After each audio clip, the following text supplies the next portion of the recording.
Dixon के बारे में हम जानना चाहते हैं। डिक्सन एक बेहतरीन कंपनी है और भारत की सर्वोत्तम कंपनी मानी जाती है। साल 93 में डिक्सन टेक्नोलॉजी अपनी यात्रा की शुरुआत केवल टेलीविजन बनाने और 3 दशकों के बाद सबसे बड़ी इलेक्ट्रॉनिक मैन्युफैक्चरर है। कंपनी में ईएमआई कंपनी बन चुकी है। यह मोबाइल, कंज्यूमर फ्रेंड और लाइटिंग वगैरह बहुत सी चीज़ों को बनाती है।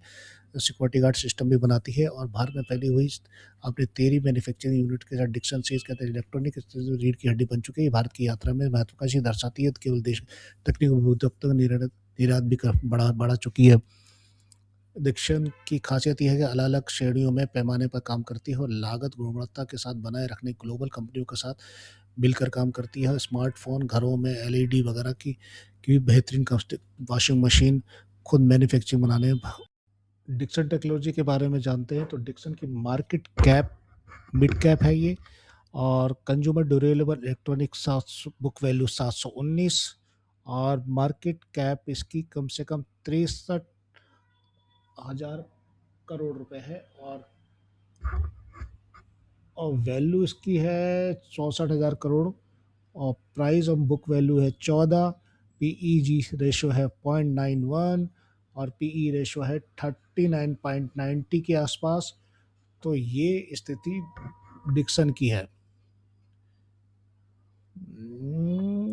डिक्सन एक बेहतरीन कंपनी है जिसके अंदर में कई तरह के प्रोडक्ट बनाने की काम करती है।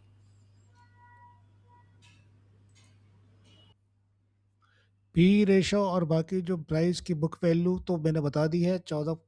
और यहाँ पर अगर देखेंगे तो आने वाले समय के अंदर में इसके फाइनेंशियल स्थिति भी काफ़ी हद तक बेहतर है और पीयर कंपनी के अंदर में हनीवेल, आईएफबी और वंडर माइक और आ- आम पर्पल ये सब चीज़ें हैं इसके साथ में।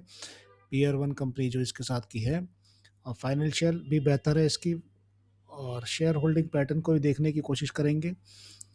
शेयर होल्डिंग पैटर्न की एक इम्पॉर्टेंट चीज़ है। शेयर होल्डिंग पैटर्न के अंदर में प्रमोटर के पास में 28% के से ऊपर है, पब्लिक के पास में 71% से ऊपर है, एफआईआई के आस के 18% से ऊपर है और डीआईए के पास में 29% से ऊपर है और फ्लैश भी किया हुआ है 4% के आसपास। 18% और डीआई के पास में फ्लैश किया हुआ 4%। बाकी चीज़ें तो सब अलग अलग चीज़ें हैं जिस हिसाब से। डियर फ्रेंड्स, ये है डिक्सन का चार्ट। डिक्सन का क्लोड डिक्सन के अंदर में आपने एक चीज़ देखी होगी। डिक्सन में एक हाई रेंज से नीचे गिरते हुए पूरे की पूरी तह तक पहुंचने की कोशिश करी। ये रेंज थी 15-16 हज़ार तक गए।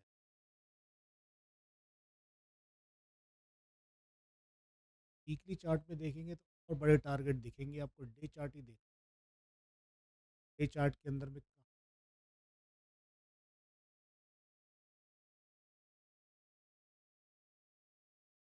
वीकली चार्ट में देखेंगे तो और ज़्यादा दिखेगा।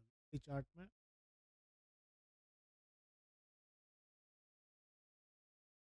ये हो गया आपका वीकली चार्ट।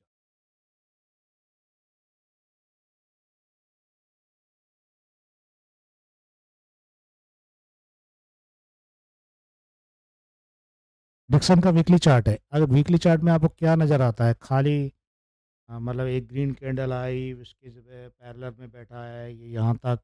तो इसको समझने के लिए थोड़ा-सा और छोटा चार्ट करते हैं। ये छोटा चार्ट हो, डे चार्ट है। डे चार्ट के अंदर में हाई रेंज से घूमता हुआ नीचे की तरफ आ गया, एक जंप लिया, बराबर पैरेलल यहाँ लाइन बनी, जिसे कहते हैं आप रेजिस्टेंस। ये रेजिस्टेंस बना, फिर एक टॉप पर बैठा हुआ यहाँ से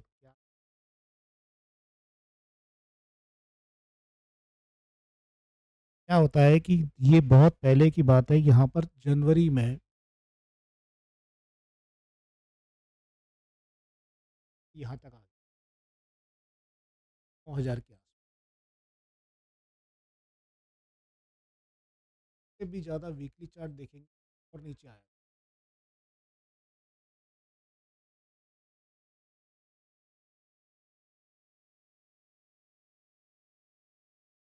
अब क्या होता है कि ये चार्ट को देख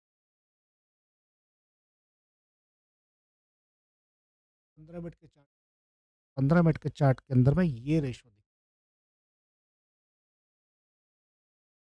कि मोमेंटम के नीचे यहाँ पर एक ट्रेंड नीचे की तरफ गिरता हुआ दिखेगा ये देख ये गिरता हुआ दिखेगा।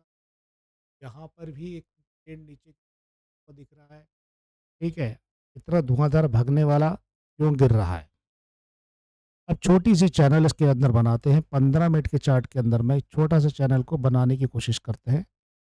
ये चैनल अगर हम बनाते हैं यहाँ पर ये चैनल, इसने मोमेंटम नीचे गई और फिर ऊपर गई, फिर नीचे की तरफ यहाँ तक आएगा।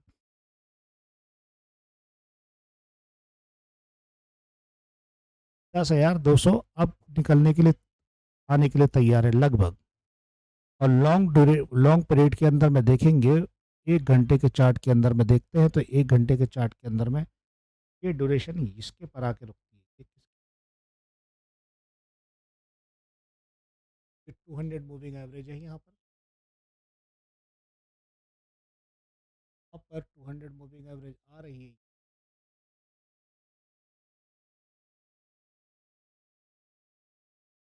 10,300 के आसपास, 10,300 के आसपास आ गई है। अब 10,300 में लगभग 10,300 के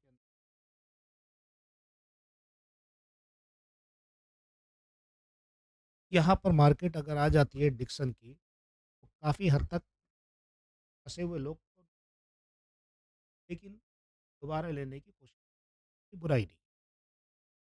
इसीलिए ये समझना ज़रूरी है कि मार्केट डाउन साइड में है, 200 मूविंग एवरेज से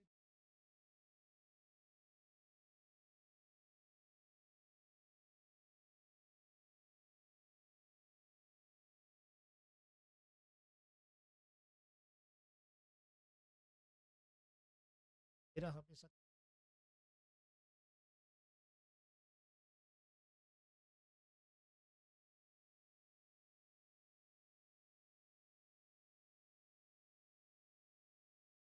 चलो डिक्सन का चार्ट जो मैं